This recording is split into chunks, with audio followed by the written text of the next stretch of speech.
This is the Metamorphosis Moment, a podcast from Noetic Consultants. We are researchers, strategists, trainers, and coaches obsessed with how change actually sticks. On our show, we have candid discussions with leaders who are embracing change, and we work to uncover what they're doing to help others achieve similar success. Just like with our clients, we bring our Noetic secret sauce to each conversation. We dig into the messy middle, finding human behavior and leadership factors that are making a difference and sharing practical guidance that you can use in the moments that matter most. I'm your host, Nancie McDonnell Dougherty. Let's fly. In our lifetimes, there are certain moments we really remember that are really exciting. The game-winning play, the sold-out concert, the standing ovation.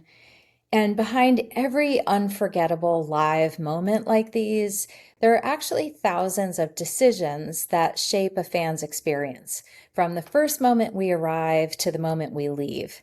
And according to our guest today, great marketing at these events is about creating this feeling, and we can just call it the goosebumps.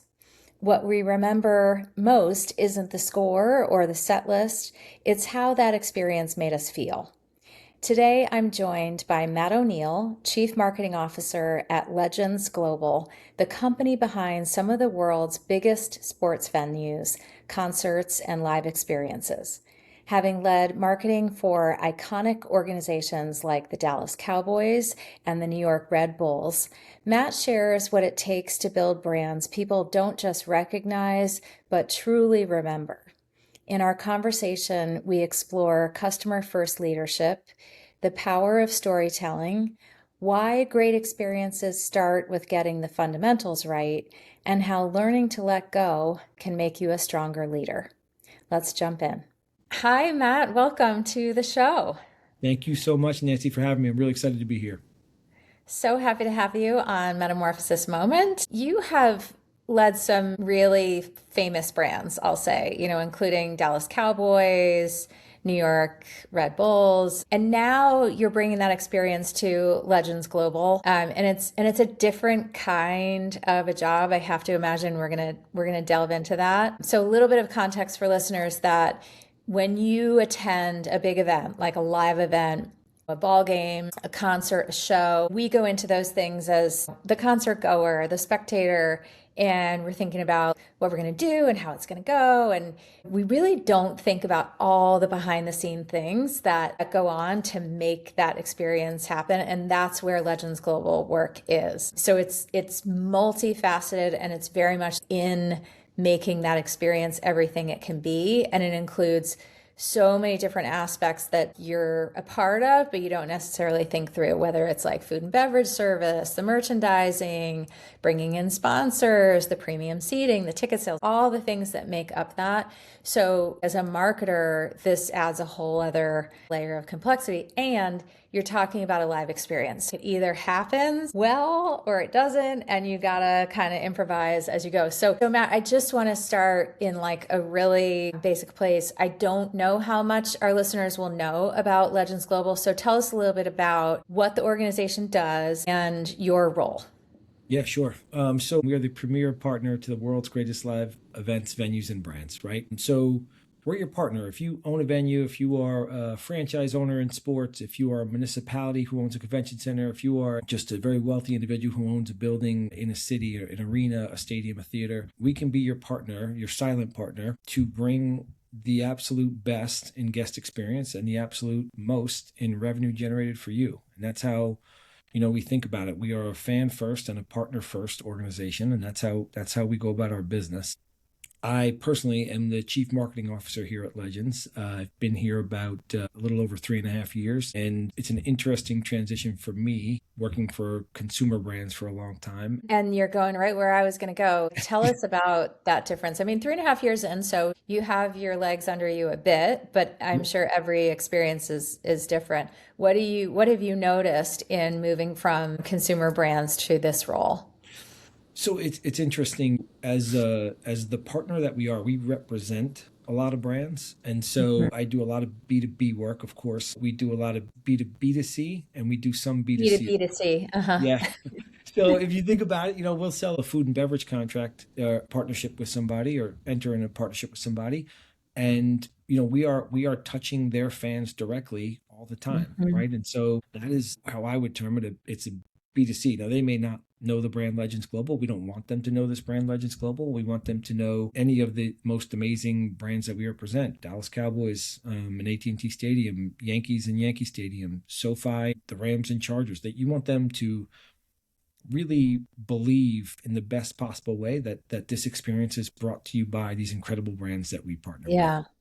So it's really interesting then to be the CMO of Legends. How do you think about that? Because if Legends is the silent partner, but it's in pursuit of having these brands be seen in the best light, how do you think about that in your role? Because oftentimes CMO of fill in the blank company is trying to make the most of that brand or Right. brands. Right. If you think of a CMO, a P&G, they represent Mhm. a lot of different brands. I would say in some respects, not dissimilar. We have to proudly represent all these different brands, and it's amazing. And it's actually from a marketing standpoint, like exciting. It keeps it fresh.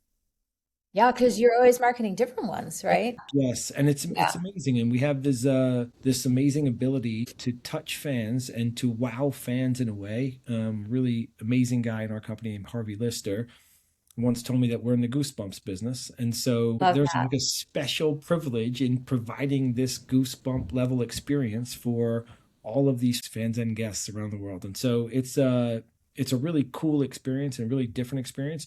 But you do literally change your hats a bunch of times. I mean, I've been on calls with guys who have internal people who are wearing a partner's shirt, and I know they're about to get on a call and then swap shirts for a shirt because they're not changing partners, but they want to represent, and they should. And this is what we do. We represent our partners in the absolute best way. It keeps it exciting. Yeah. Definitely no shortage of work. I'll tell you that much as well. I started my marketing career at the Leo Burnett Company No in kidding. Chicago, and all of Leo's quotes and guidance stayed on well beyond. I didn't know him personally. He had passed by the time I joined, but he was always all about our clients' brands. We should be utilizing their brands, loving their brands, knowing their brands intimately, like their brands are our brands. So that's kind of the idea. Yeah. It's exactly right. I mean, sports is a funny thing because it's hard to get people to switch fandom. But when you work for a company called Legends, I am now a fan of a lot more teams than I thought I would ever be because you are living and breathing and rooting for these franchises and these teams and our partners to win. It's a real interesting thing, but yeah, that's it. You have to embody these brands completely. Fandom is fascinating, and I'm a pretty big football fan. And what I've noticed, particularly in football, but I think it's true of most, even if your team isn't doing well and hasn't done well in years, because I'm a Giants fan, so that's where I'm at. You can't stop rooting for them. No, and with every new year, there's new hope, right? I mean, like literally, Absolutely. we stay healthy this year. This Got a new quarterback. Right, right. Whatever whatever's happening. Right. exactly. And so I could always sell hope. I could sell hope to anybody. I mean, it's amazing. Yeah. It's an awesome thing to sell. Yeah, and goosebumps, which is amazing to think about. I just love that. I think it's so clear, right? It's so clear of like the actual experience you're trying to provide, and that's what people remember. I was rereading the quote. I believe it's Maya Angelou who said, "People may not remember what you did or what you said, but they'll remember how you made them feel." And that 100%. is the bottom line. So in your model, you have all these different brands and you have a lot of different partners. Are there things that you deliberately try not to own? You're going across a lot. So how do you keep it manageable? Yeah, we don't own any of our partner brands. I am The more time you'll spend with me, the more critical you'll understand how critical I actually can be. But I am super critical of just marketing overall and brand overall and execution overall. But we are not our partners' brands. We represent our partners' brands, and so from an ownership perspective, I certainly will definitely influence and offer suggestions. I'm not one to pull back feedback at all. But these are our partners' brands. If they want to make choices that represent their brand in a certain way, these are their choices to make, and it is our responsibility to represent them in a way that makes them feel proud and make Yeah. connects with their fans in that way. Yeah, it's so well said. I mean, it's very much true in our business as consultants. We're not making the call.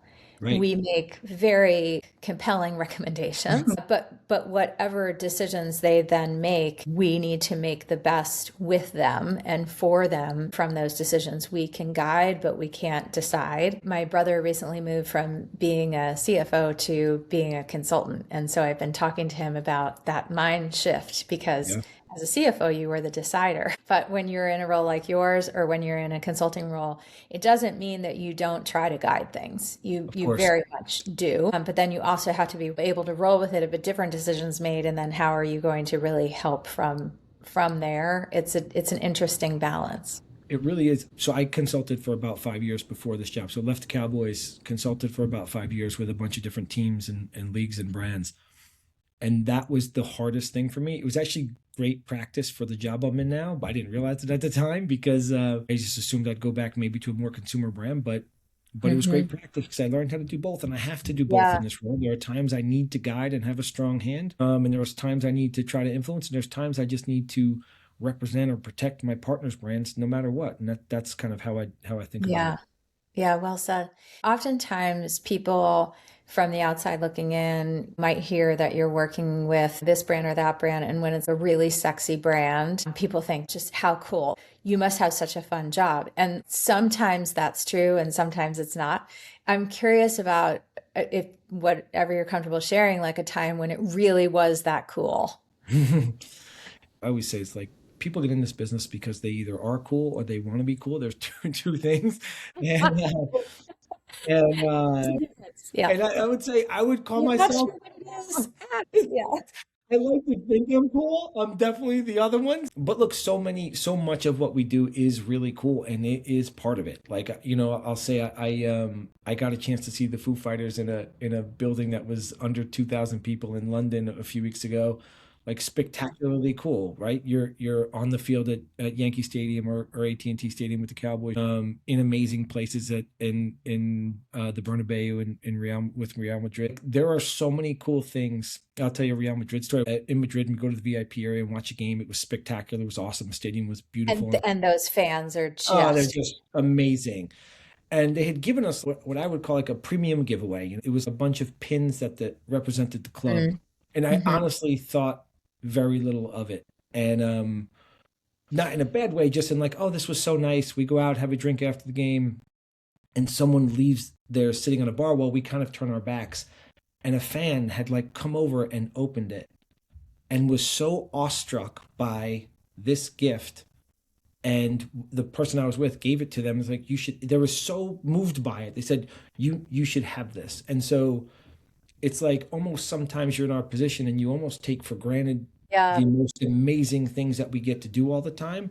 I try not to let it, because it is spectacular and awesome, all the things we're allowed, for Yeah, sure. it's like I love filet mignon, but like if I were to eat it every night, I might I might Totally, you forget might at some how point. amazing it is. Yeah, Yeah, right. It's totally. exactly But right. what I love about that story is that it made you pause to see it through the eyes of Exactly.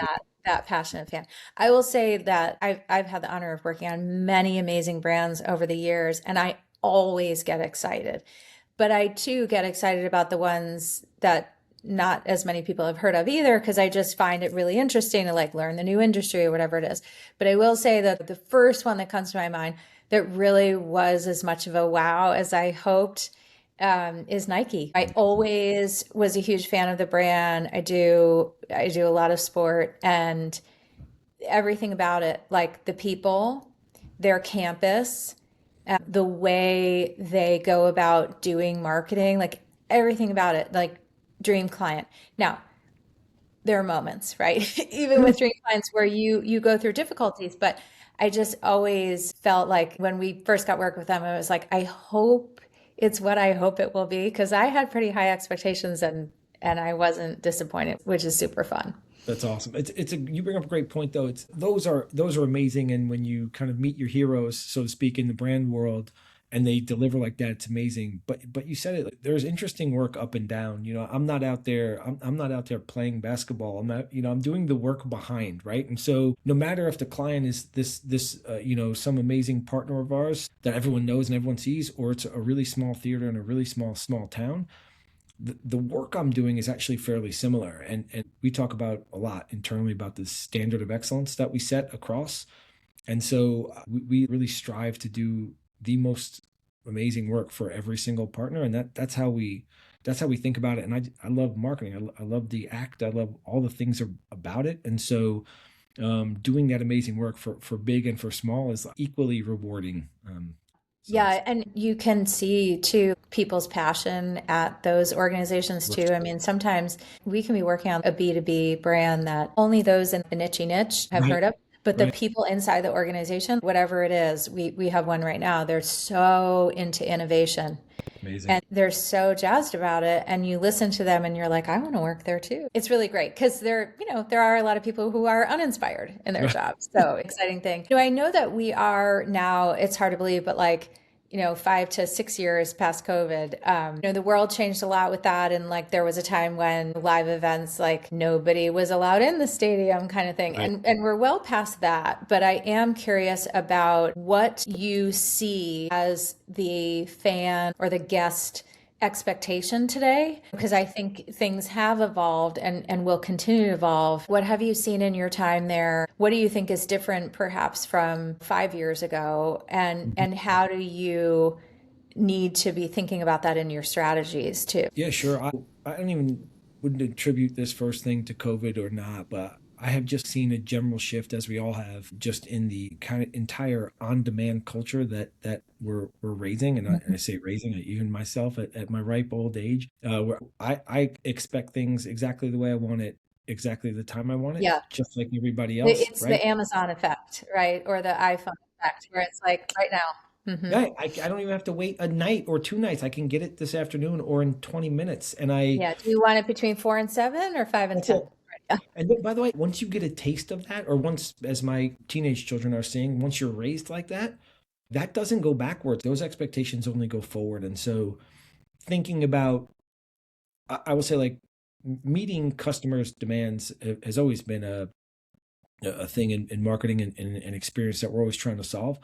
Um, but thinking about the way it's the expectations are going up and increasingly so, and they're not going to go backwards, it puts just a real challenge on every single live experience provider to provide the absolute best experience at every touch point every single time. It's not easy. You make mistakes. You have to be almost a closer in baseball. You have to have a short memory on your mistakes. Yeah. Let it And go. that's Yeah. it. Let it go. Look forward and make the next one count. My consulting company was named Ichigo, and it came from a phrase called Ichigo Ichie, and it means one encounter, one chance. And it's this concept that every single moment in life is unique and you only get one of them, and then it's gone and gone forever. And the way we think about fan experience is like we only get this one touch point with our Yeah. fan, and then that's gone forever. And we have to maximize every single one of those.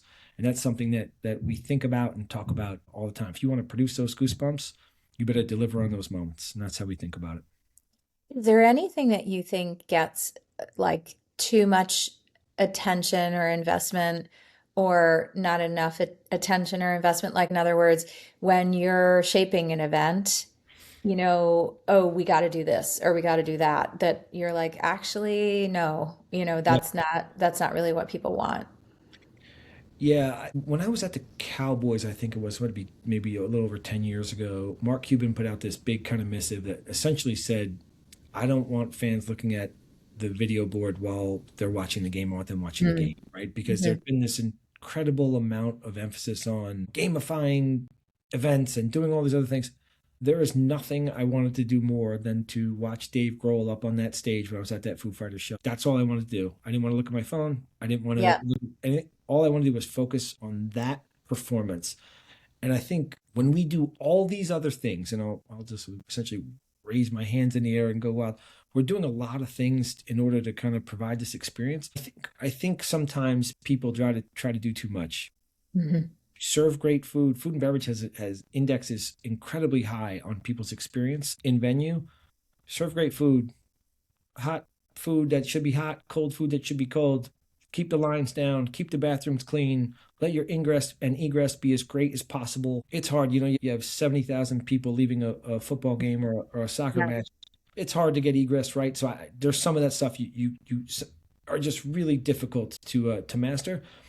But you maximize on those opportunities. Keep your building really clean. If you ever walk into AT&T Stadium, it's not an amazing football stadium. It's an amazing building, period. And Mhm. it's beautiful and shines, and you feel that the care that goes into that building, and those are the types of things that that make a real difference in somebody's experience. You Yeah. want to do So get the fundamentals right is what I hear exactly you right. saying. Because Exactly if you're walking through a venue and it's like dirty, right? right. It Damage doesn't your look right, or experience. the food is terrible, or whatever it would Totally. be. And I think we've all probably had the experience where we're in some kind of a venue and sometimes you're like, I don't know where to look Yeah. because there's too much going So on. much going on. I totally Yeah. agree. I'll pick on social media a little bit, and this isn't only in venue, of course, but outside of it. And sometimes I think, of course, there's value in social media and how you're engaging fans. I think sometimes we reward what has turned out to be one great giant brand in social media, which is the snarky, clever 22-year-old, and we reward that as marketers. I think we're missing, I will say, and it's not that there's no value there. It's rarely unique, and there are some obviously social brands that are unique, but man, do people really believe hard in their own social brands and how they are incredibly protective over those, I'll say, quote unquote brands, when in reality they are just noise like everybody else in a really crowded space. And so that's the one thing I'll pick on is like the shiny tool that people use a lot, that people probably overspend their time in, for sure. Yeah. Yeah. And it's a cluttered, crowded space. And so just trying to be realistic and do less and do it well. Essentially you work in brand, I work in brand. Storytelling is such an important component as humans. It's how we attach to brand, it's how we attach to other people. It's just so gettable. How do you think about storytelling in a venue environment? Because you do have a certain time span, sometimes longer than others. Attention can be fleeting, it can be kind of fast. It's always physical in that space. How do you think about that and shape that with clients? So I got my brand training from Red Bull in Austria, from the energy drink when I was with the New York Red Bulls, and it's such an incredible brand, and their approach to brand is amazing and awesome. They used to tell this story that if they don't have the best party at a festival, they'll close up their party and they'll go home. They use the phrase on brand a lot, or off brand, and it's just very simple. Like it's sometimes hard for people to grasp on brand or off brand with Red Bull if you're not in it like that. But as a fan and as a customer and as a person who drinks to drink, you just feel this on brand experience all the time. If you think about storytelling, there's people coming in at every 6 or 8 different gates coming into an arena or a football game. You're not going to tell your complete story at every single gate every single time. That would be repetitive and odd. But you can be completely on brand and honestly on story every single time, from a signage standpoint, from a video standpoint, from an audio standpoint, from a, again, even food and beverage and usher and how you're thinking about engaging your audiences. You should be on brand, have a really clear definition of this is who we are and this is what we represent.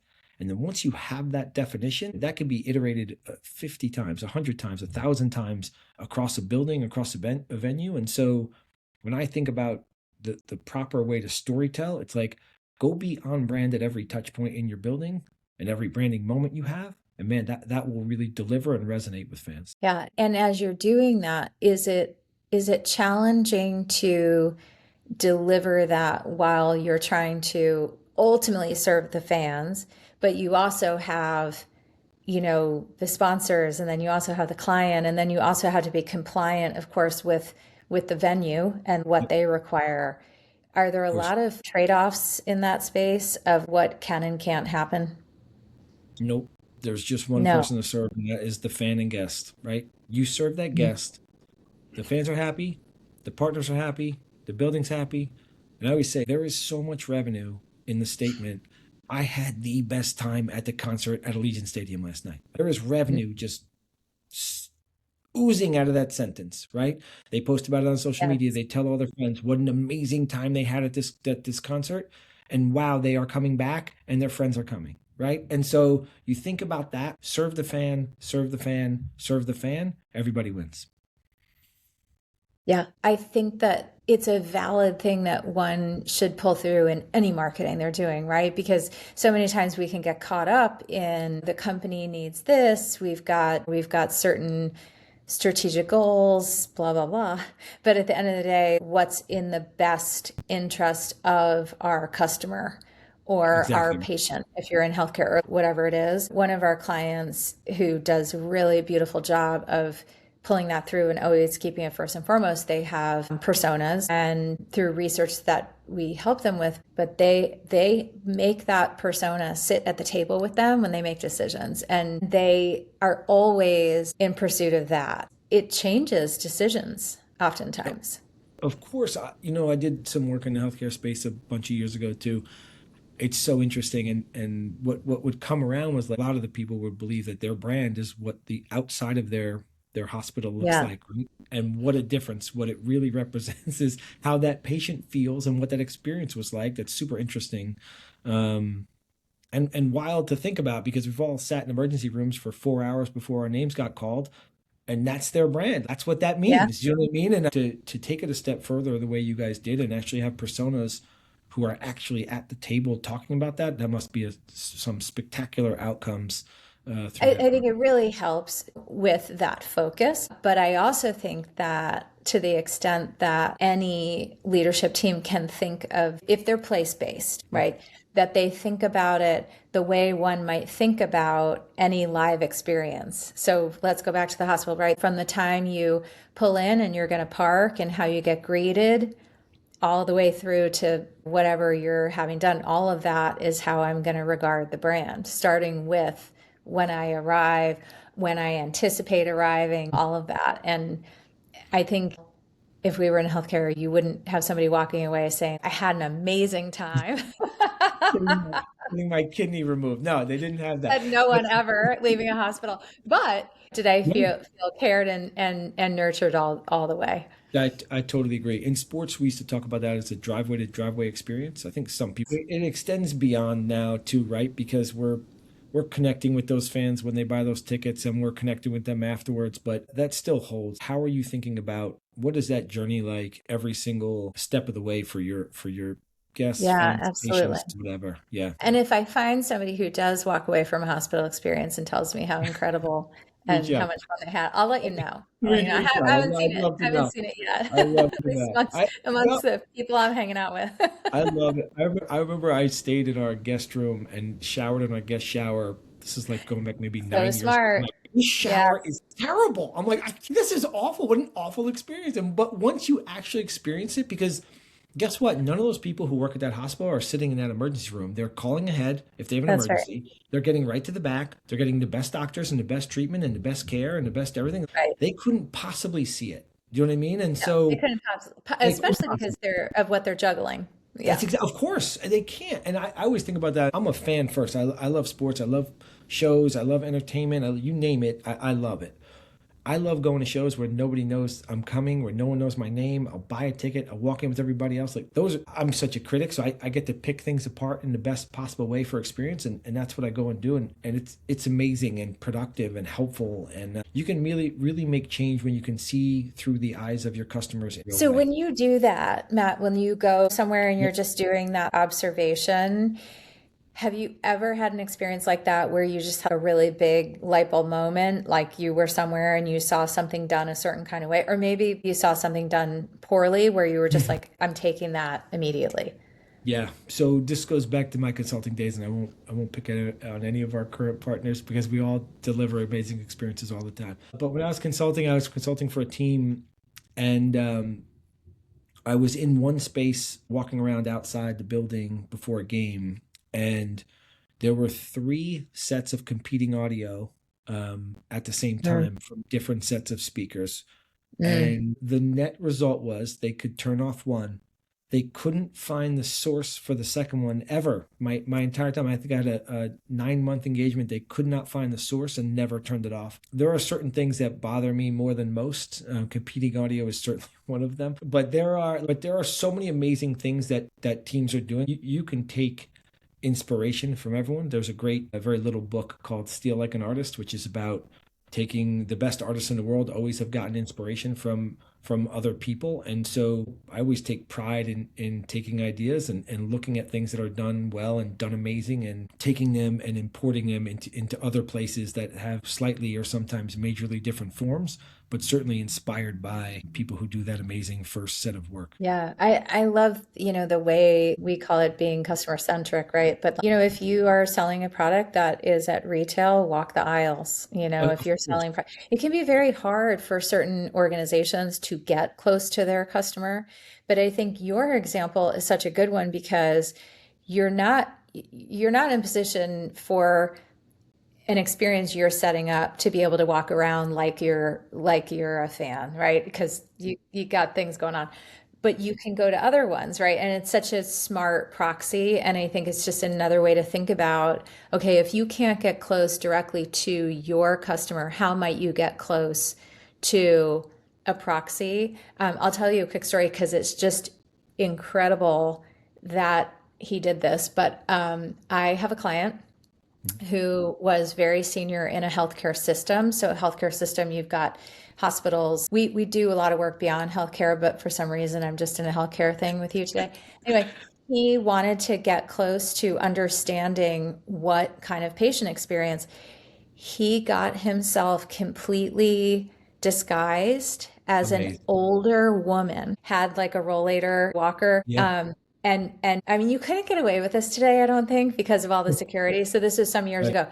But he spent the day going around to the different hospital locations and he would act lost or he would act slightly injured or confused or whatever to see how he would get experience. Now, he's a very kind and thoughtful person. And so he didn't use it. There were definitely some things that went well and some things that didn't go well, Yes. but he didn't use it to be punitive with people, but he did use it toward making some changes around Yeah. how they were operating. I was like, that is so cool.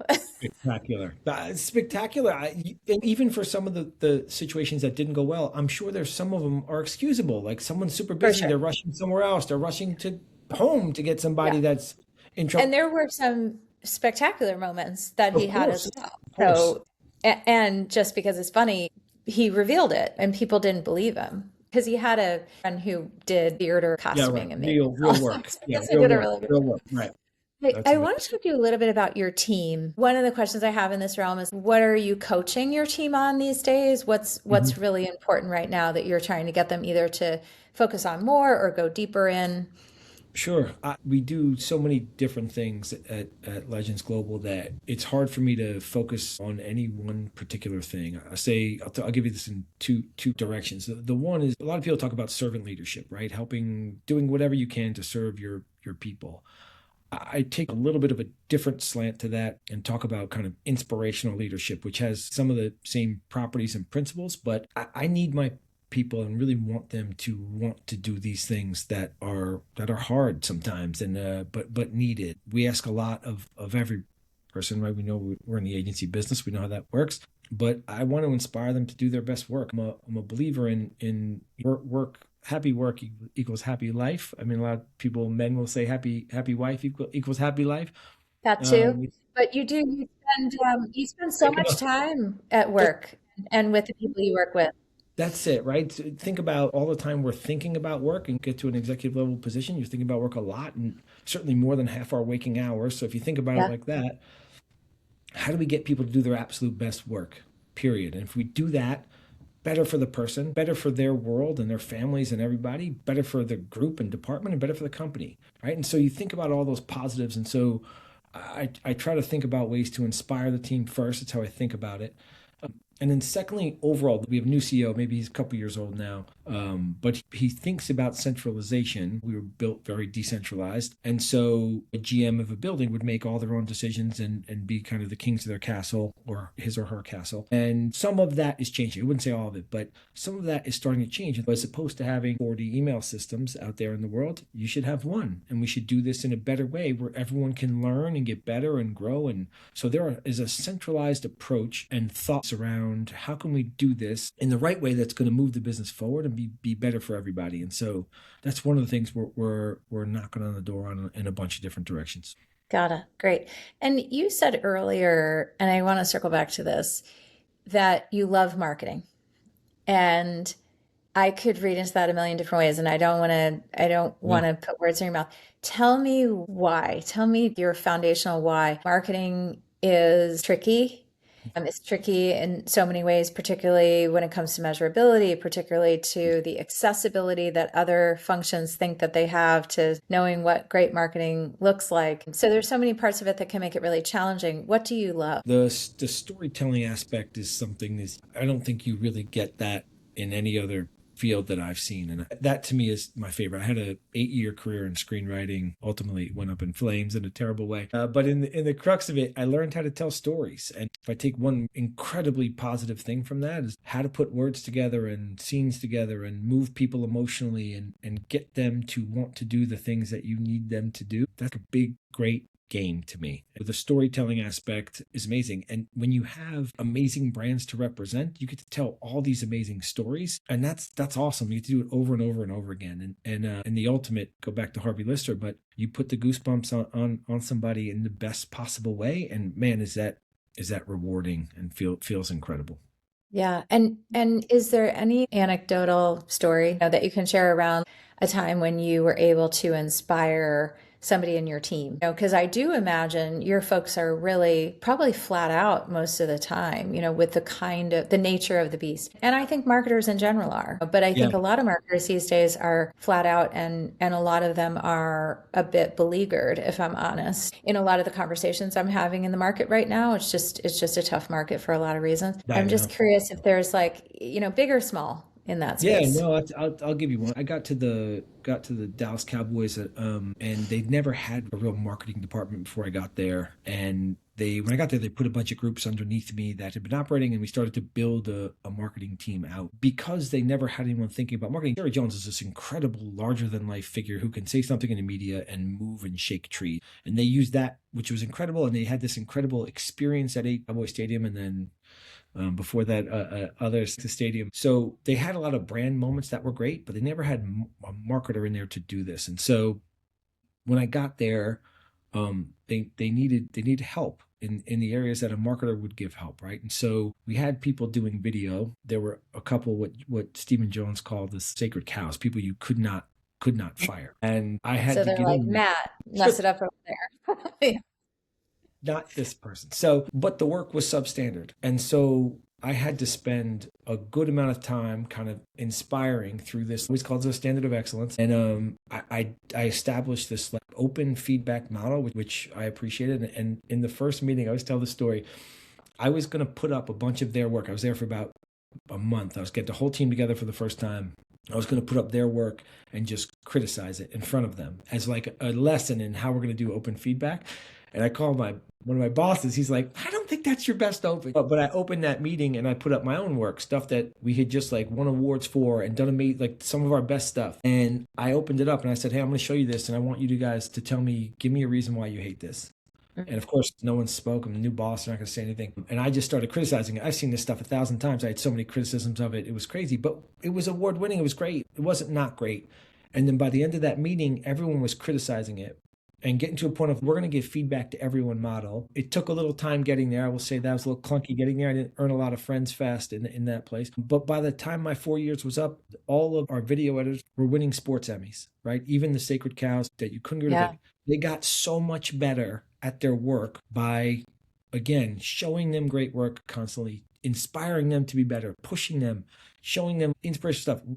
It was amazing to see. It was one of the more proud things in my career. And I watched them go on and they still do amazing. They win trunk loads of sports Emmys every year now. And it's awesome. And it feels great. I'm sure it feels great to them. And I know it does. When I see them, they always tell me. And so it's an amazing, amazing. Yeah, it's a really interesting combination of what you did there because, I mean, on the one hand, you were leading from the front. You modeled it, right? You put yourself in the hot seat. You made yourself vulnerable.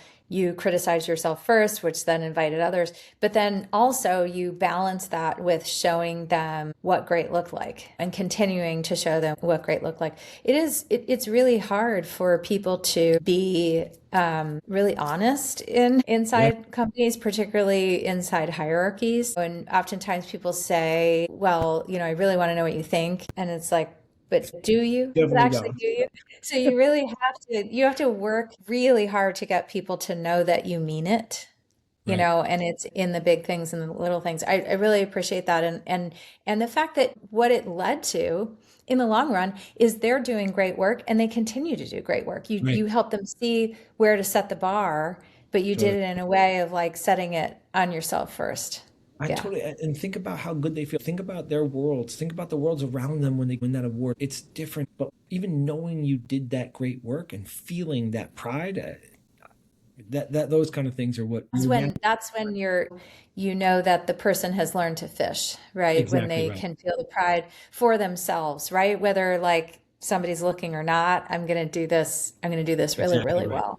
Exactly right. So the time has flown. I am at our last question because we're almost out of time, but we Amazing. always like to end by talking about like a shedding of a belief. So, the metamorphosis moment is about continuing to grow and how are you growing as a leader and how are you pushing to growth in marketing. So I do want to end with asking you, is there some kind of a belief you had that you felt like, that just doesn't serve me anymore, or it's limiting me in some way that you set aside that you feel has made you a stronger leader? I think the biggest switch for me was making that jump from doing the work to managing the work, and the fundamental shift of your success being based upon you controlling everything versus Mm, you building people and supporting people and inspiring people to do this amazing work that is now representative of you. And so that to me was a light switch flip going from the New York Red Bulls to the Dallas Cowboys, where I had to manage now people who I had no idea how to do their jobs and couldn't do their jobs. Was kind of the moment that actually changed. yeah, and it's hard, right? I was just delving on this topic earlier today because I have a client who has somebody in their organization who they've scaled a lot, who's swooping a lot. So something happens and then they're coming in Right. and doing it themselves kind of a thing. Yep. So when you had to make that switch, what mental track did you have to get over? You know what I mean? Because it's oftentimes if you're the doer, it's like I can do it better myself or I can do it faster myself, or just a general worry about how it might come out if I'm not involved. Of course, all of it. I would say all the above. And maybe it's just simply kind of this lack of control in what the output is. Yeah, And sometimes you think, I'm do.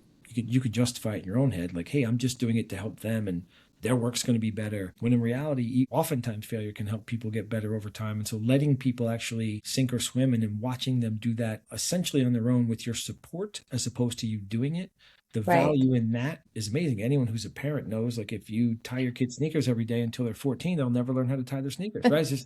It's simple, right? And so it's a similar principle. And that first time where you let go of the back of the bike as they're Exactly. going to It's, fall at some it's, point. it's crazy. Yeah, they'll fall and you'll get blamed. That's how that usually Yeah. works. Yeah. Yeah. One of the things in that realm, like to the extent that we have listeners who are like, oh my gosh, yeah, I need to do that, right? I need to let go more because a lot of people are aspiring through the ranks in marketing, people who listen. One of the other things that I tell myself at times, because this has happened many times for me, is sometimes somebody will do the thing and then I see what they've done and I pause and I'll have an honest moment with myself.